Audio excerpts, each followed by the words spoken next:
Hey guys, and welcome to lesson 6.2 Composite Functions. So basically what a composite function is a function that depends on some other function. So for example, if f and g are functions, then f at g of x is the composite function when basically you take the function g and substitute it in for x, which is in your function f of x. So for a composite function f at g of x, the input of f is the output of g. So the way the notation works is that f of g of x can be written as f of g and then with a bracket x on the outside. Note that this is not multiplication. Okay, sometimes you don't see the variable x, so f at g is written as f of g. Okay, so one thing to note is that in composite functions, it's not necessarily true that f of g of x is equal to g of f at x.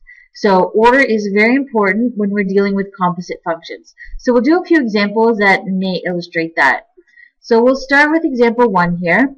So we're given our function f of x as 4x squared minus 1, and we have g of x, which is 3x plus 2. So the first thing we're going to do is the function notation that we learned yesterday. So we want to figure out what f at 2 is. So we'll take our function f and replace all the x's with a 2 and then solve. So 2 squared is 4 times 4 gives us 16 minus 1, which gives us 15. And we'll do the same with g. So I'll take our function g here and replace all the x with 2. So we end up with 6 plus 2, which gives us 8. Now we'll deal with some composite functions. So I want to solve for f at g of 2. Well, if we take a look above, we already have the answer for g at 2.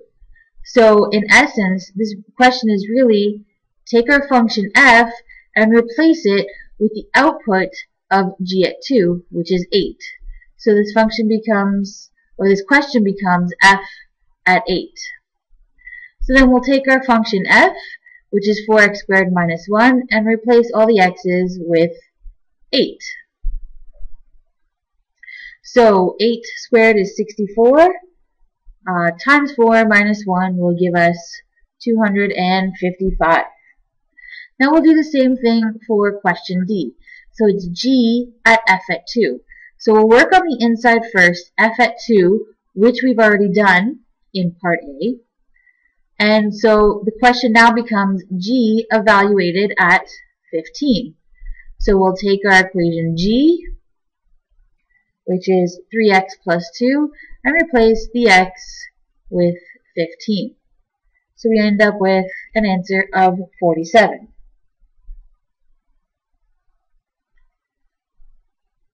Okay, so now we'll work on E, which is f at g of x.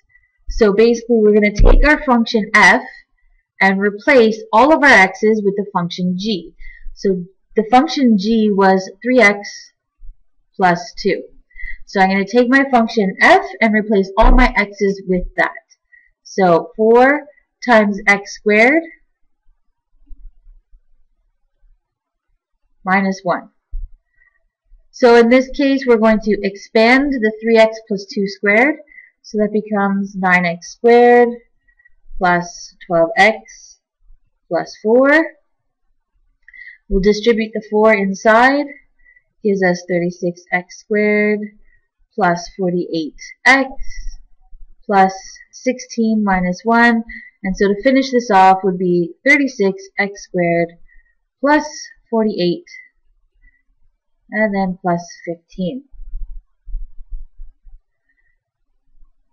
Okay, and then we'll do the exact same thing for question f. So we want to take our function g and replace all the x's with the function f. Now if you'll recall, the function f is 4x squared minus 1. So let's take that function g, which is 3x plus 2, and replace it. So 3x plus 2 Let's distribute that 3 inside, making it 12x squared minus 3. And simplify to say that it's 12x squared minus 1. Okay, so one important thing to note is that our f at g of x is most definitely not equal to g at f of x. So the point that we made earlier holds true. The other thing to note is that when you are evaluating a composite function, there are two ways to do it. The first thing that you can do is work inside the brackets and work your way out. So for example, if we go back to questions C and D, what we did was we evaluated G at 2 first, got an answer of 8, and then evaluated F at 8. So that is really, so this second method here is what we did for questions C and D. The other thing you can do is actually replace all your x's in one function with the other function. So if we go back to questions E and F, we've actually replaced all the x's in function f with the function g at x, and we've come up with an expression. Now what we could do here, for example, if we wanted to evaluate f at g of 2, then basically what we would do is sub in 2 for all of these x's, and at this point we should actually get the same answer as we do in part C. So either one of those two methods will work. So let's move on. Here we're given three functions, f at x, g at x, and h at x. We want to determine a simplified algebraic expression for each function, and then we will state the domain. So first, f at h of x. So I'm going to take our function f, and we're going to replace all the x's with the function -1 over x plus 3. So here's our function f, which is 2x cubed. So 2x cubed. Okay, and now if we simplify just a little bit, we'll leave the 2 there. Now recall from the last chapter that when an exponent is on the outside of a fraction, both the numerator and the denominator will be cubed. So we actually end up with -1 being cubed and the x plus 3 also being cubed. So let's do a little bit of bedmath here. -1 cubed is still just -1, and if we multiply it by the 2, and remember when we're multiplying fractions, it's tops times tops and bottoms times bottoms, so the denominator will just stay as x plus 3 cubed. And there's really no need to expand this. We can just leave it as 2 over x plus 3 cubed. Now if we were to write a domain statement, we would say that x can be really any value as long as our denominator is not equal to 0. So the only value that would make our denominator equal to 0 is if x was equal to -3. So we'll just state that in our domain, x cannot equal -3, but x can be any other real number. So we'll move on to part B, g at f of x. So we're going to take our equation or our function g and replace it with the function f, which is 2x cubed. So in our equation g, which is 4x minus 7, we'll simplify that. So this ends up being 8x cubed and then minus 7. Now taking a look at this cubic function, there really is no restrictions as to what x can be. So we'll just state that for our domain, x can be any real number. And then for part C, we want to take our function h and replace it with the function g, which is 4x minus 7. So our function h is -1 over x plus 3. So if we were to simplify the denominator just a little bit, there's nothing in front of the bracket, so to remove the brackets, it really is just 4x minus 7. So we can say for our final answer, we just have 4x minus 4. And if you wanted to go one step further, you can actually notice that in the bottom, we do have a common factor. So we can factor out the 4, leaving us with x minus 1.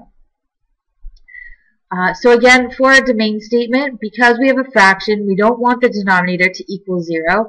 So we notice that if x was actually equal to positive 1, we'd end up with 0 in this factor here. So we want to make sure that we state for our domain that x cannot equal positive 1, but it can equal any other real number. So moving on to example 3. This time we want to express the given function h at x as the composition of two other functions. So we'll make up an f and a g so that it creates h at x. So a couple of things to notice here. We notice that we are taking the square root of some function 2x plus 3. So one idea might be, let f of x equal the square root of x. And then we can let g of x equal what's underneath the square root sign. So 2x minus 3. So that way, when we go ahead and do the composition of f of x and g of x, well, basically, I'm going to take g of x, which is the 2x minus 3, and I'm going to put it into f of x wherever we see the x. So this actually will become the square root of 2x minus 3 once we do the composition.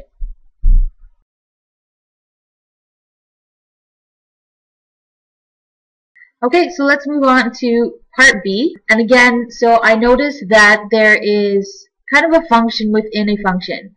So I'm going to replace this x minus 5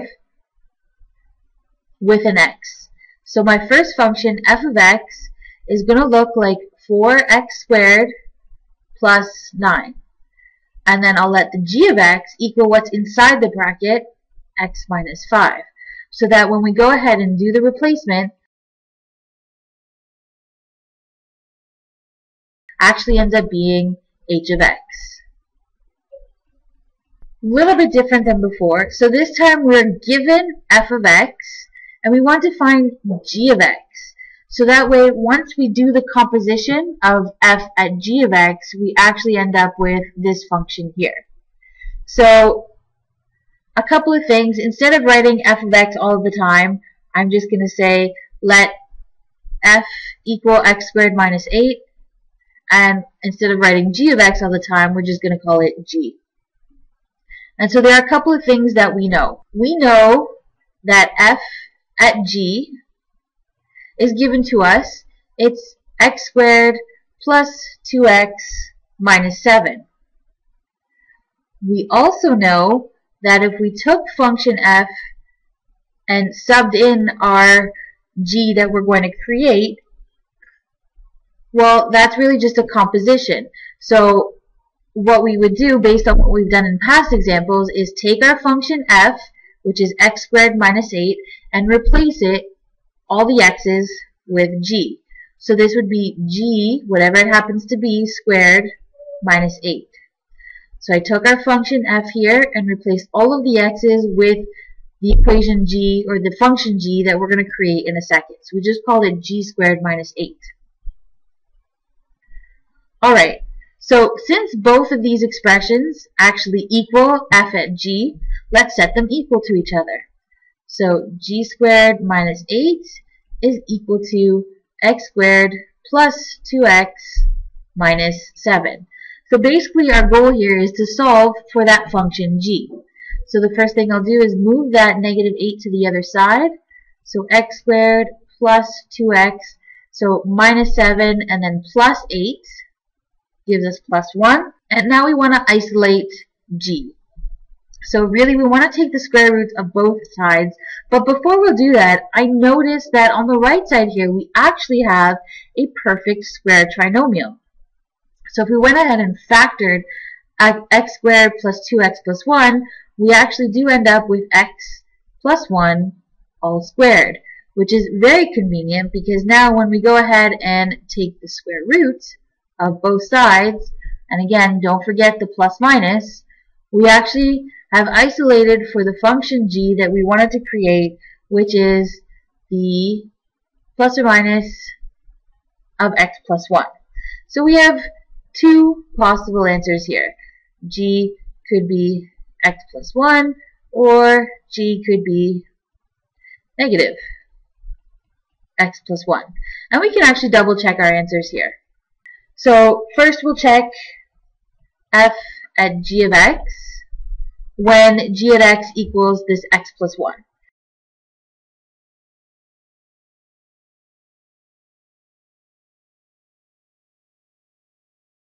And then we'll check again for the other g of x that we came up with. The other g of x we came up with was negative x plus 1. Okay, so subbing that into function f, this is our x squared minus 8. Well, let's think of this as negative 1 times x plus 1 squared.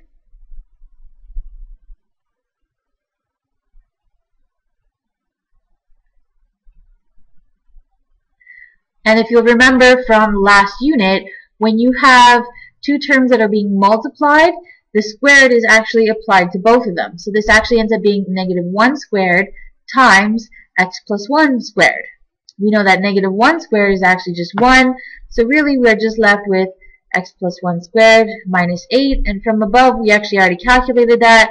We do end up with x squared plus 2x minus 7. Okay, so that is it for today's lesson, and as always, make sure you ask questions if you have any. Take care, guys.